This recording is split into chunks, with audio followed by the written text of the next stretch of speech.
sorry to keep the... Well, I cut the last video off a bit short, so sorry about that.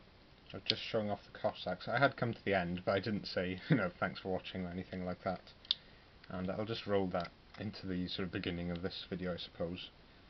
I have come to the end of building up this Russian battalion, as I stated earlier.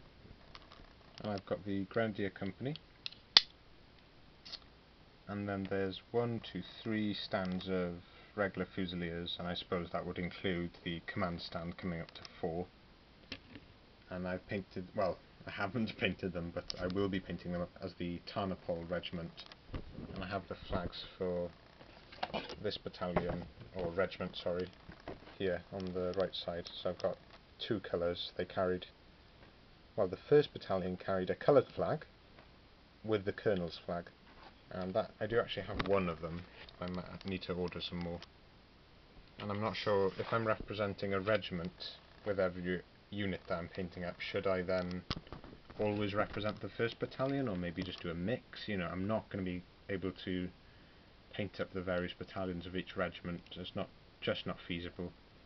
So I might just do, what takes my fancy and what looks best, rather than but I imagine I would like to paint them as a battalion, otherwise it gets a bit silly. You could paint up each stand perhaps as a...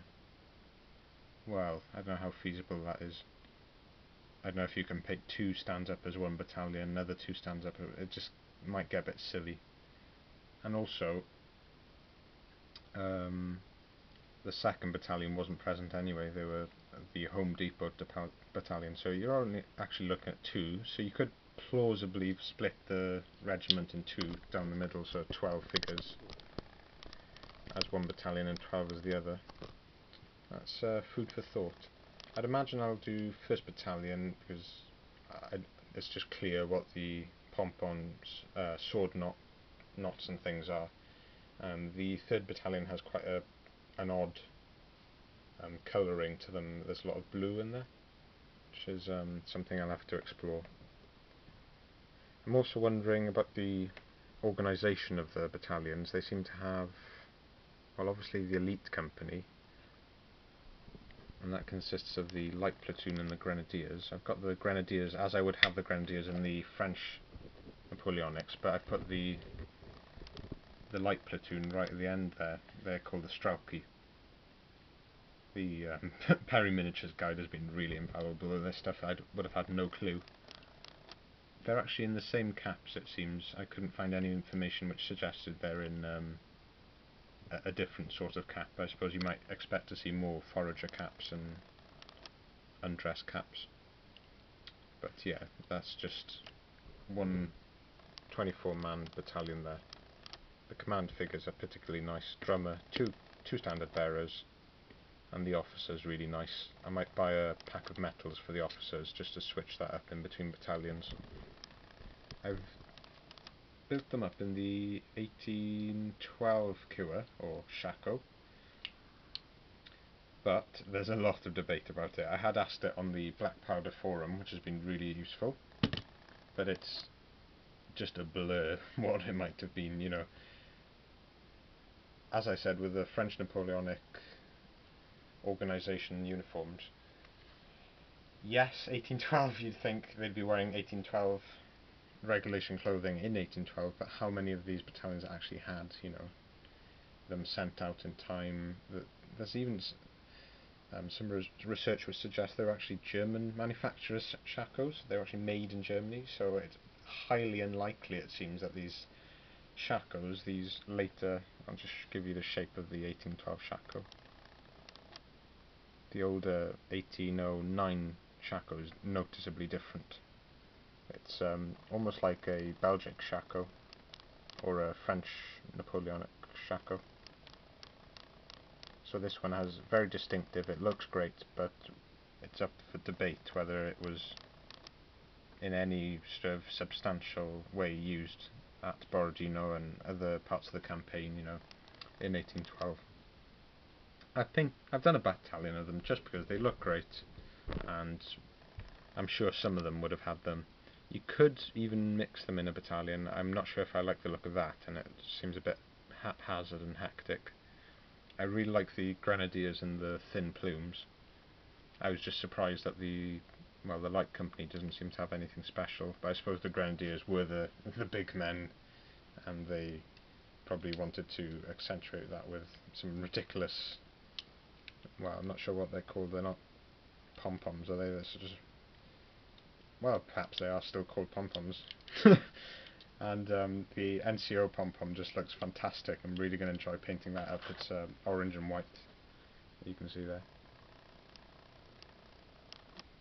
Yeah, so that's the earlier one. The larger pom-pom is the earlier variant, and then we've got these tall, thin ones for 1812. So yeah, as I said, we've got an 1812 battalion there, but we can comfortably do most of them, I think, in 1809 regulation clothing.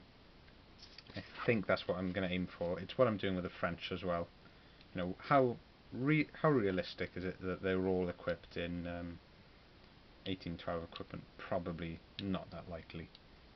The flag's also something that I need to have a little think about. The Russian infantry flags look a bit more straightforward than the French Napoleonic ones, but even those are a right mix, because you have these lozenge-shaped, it's an 1804 pattern, and a lot of battalions were using those, but yet again, you've had the 1812 issue, which were actually coming through, and some battalions did have those already on the way to Russia.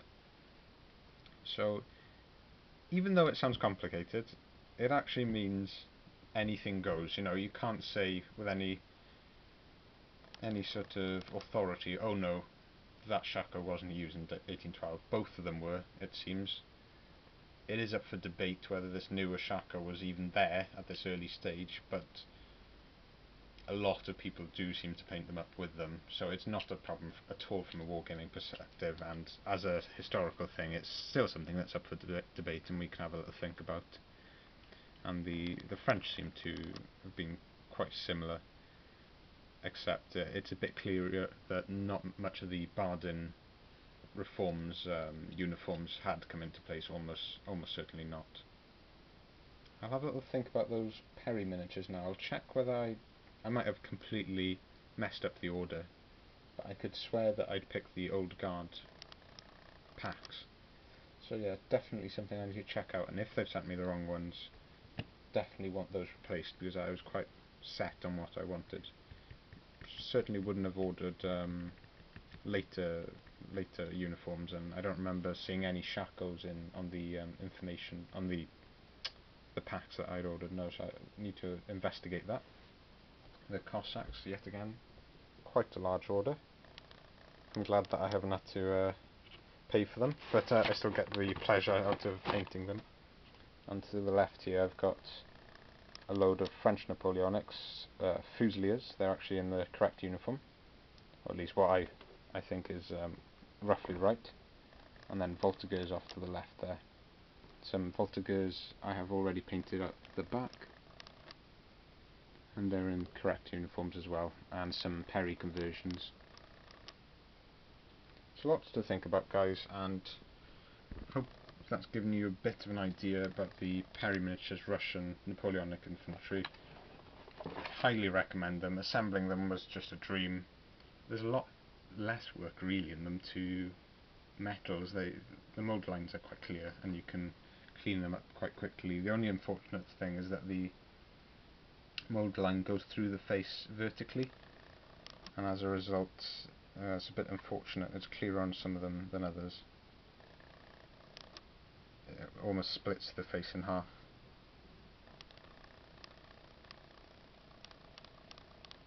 The shadow is there, but it's definitely apparent when I'll come to painting them up. I tend to prefer the mould lines going over the ears, and that seems to work better, so I'm not sure if that's going to be changed in future Perry Plastics boxes.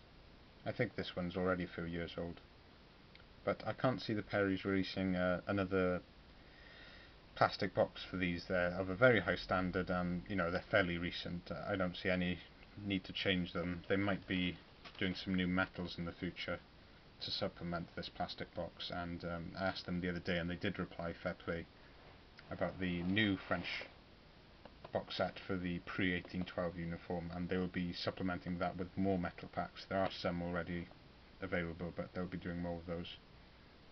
And I think I'll have to apologise for being such a Perry fanboy. I've quickly come to really like the sculpts. Both the plastics will do your mainstay armies, and the metals, you know, anything you need and beyond that is covered by the metals. And what a treat they are as well. I'll leave it there for today, folks. You've probably been bombarded with enough videos for a couple of days.